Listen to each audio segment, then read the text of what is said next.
So I was just having my breakfast and I could hear this little chirping just above me. Stuck my head around the corner and could see this little head peeking out on the gutter of the roof above me.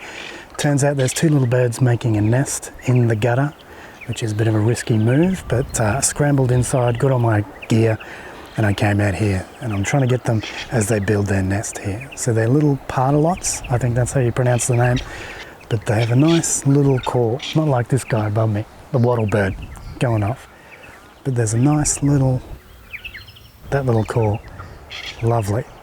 So what I want to do here today is do a bit of pre-capture with the Z8. Now it only shoots a JPEG, I'm not too worried about that, but I just want to get these, I want to get two of them together and maybe in flight as they leave or with nesting material in their mouths. That's what I want to do today. If I don't get it, that's all right, but I mean, still pretty cool to see birds that I don't usually see in my neck of the woods building a nest in the guttering of a roof. So let's see how we go. Pre-release capture is the ability to capture photos before you press the shutter.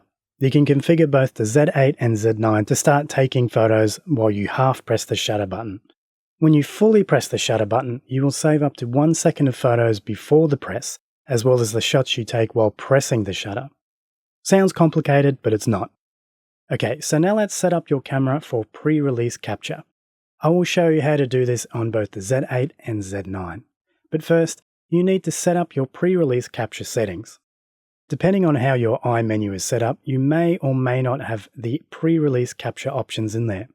If you don't, you can go to Menu, Custom Settings menu, Shooting Display, then scroll down to Pre-release Capture Options, which is D4 on the Z9 and D3 on the Z8.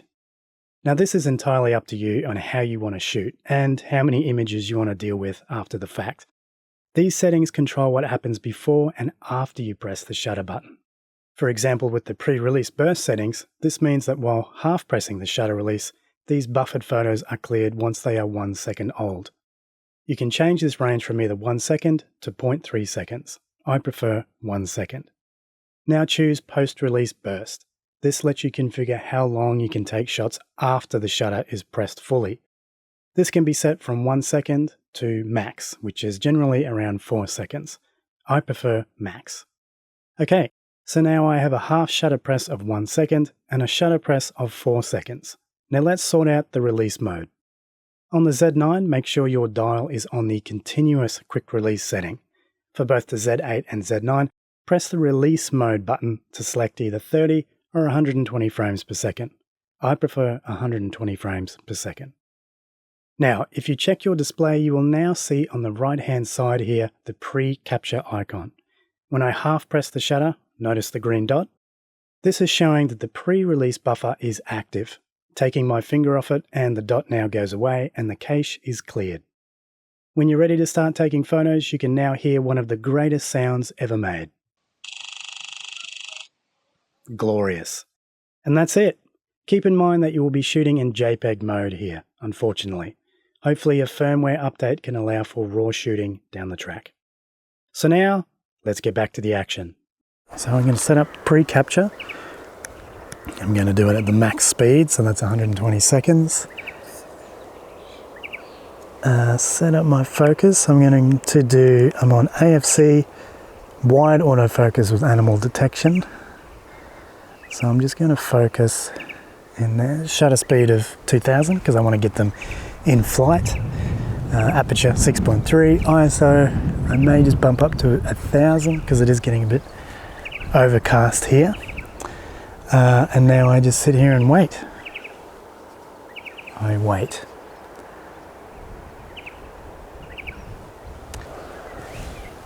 I'm just going to keep my head on a swivel here because they could either come from this tree, they could come from here, or they could come from over the other yard over there. So it's tense. It's a tense moment. Oh, here we go, here we go. I got one coming down he's coming down a little on the TV antenna. There we go. Hopefully that got him. So he's just gone into the gutter. I'm just doing a wide autofocus just to carpet bomb the entire area. Not sure where they'll pop up. But I got my finger down on the trigger and I just missed it because I was talking to that. But that's all right. Let's have a look how that turned out. Let's have a look how that turned out. Probably too many shots. Yeah, look at that. Now that is the price of admission. That's what I'm talking about. That's this is why you do it. This is why you sit here for hours on end with your finger on the trigger button, waiting to see what happens. So he's back on the antenna and he's doing his little call here. I like how he's chirping while cleaning himself. He has a little bit of a root around there, has a chirp, goes back to cleaning, has another chirp. It's commitment. Commitment to the call, I guess, isn't it? Lovely little bird.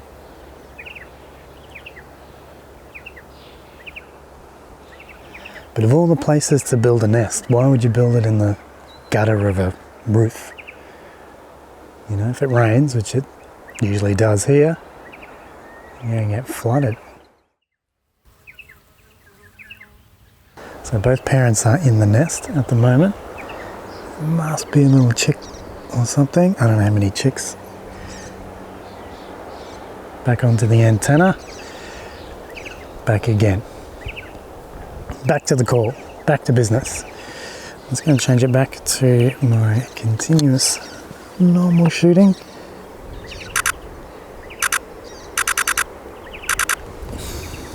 Okay, we got 2 here.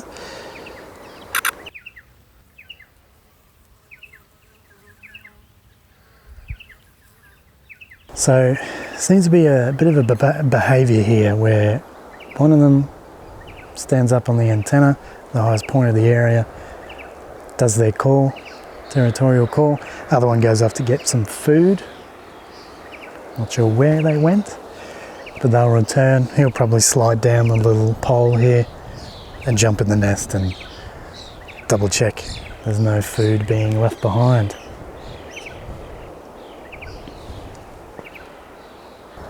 So it is a waiting game here. Where's mum? Where's dad? Who's going to come back with a bit of food? And I will be waiting. I will be waiting. I think it's going to rain soon. I just want to get one more sequence before the weather flips. I've been here all morning, going crazy all morning.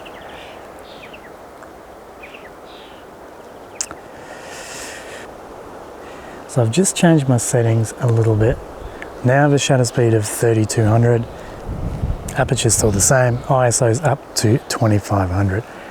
Just want to get them a little bit more sharp when they're in flight. So that's why the faster shutter can't hurt. Weather's changing. I'm losing battery power. Patience is still there. I haven't lost patience. But it's getting a bit narrow and quick. They come in hot and they've got a mouthful of food. So there's a few blackbirds around. Hopefully that doesn't put them off too much.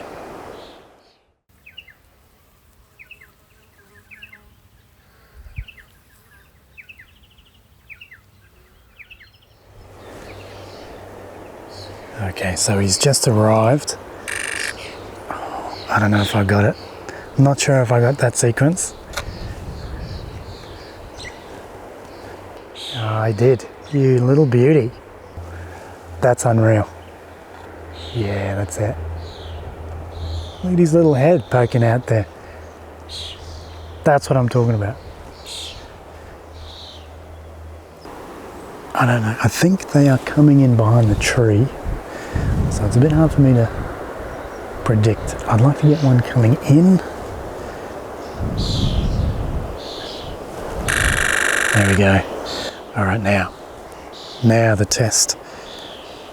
We got battery power's glowing. It's going to rain soon. He's going to leave in a moment. There we go. Gotta love it. Absolutely fantastic stuff. So there you go. Pre-release burst capture. What an amazing bit of software. Very fun and very cool. So as usual, thank you so much for watching. Don't forget to subscribe and hopefully I'll see you next time. Cheers.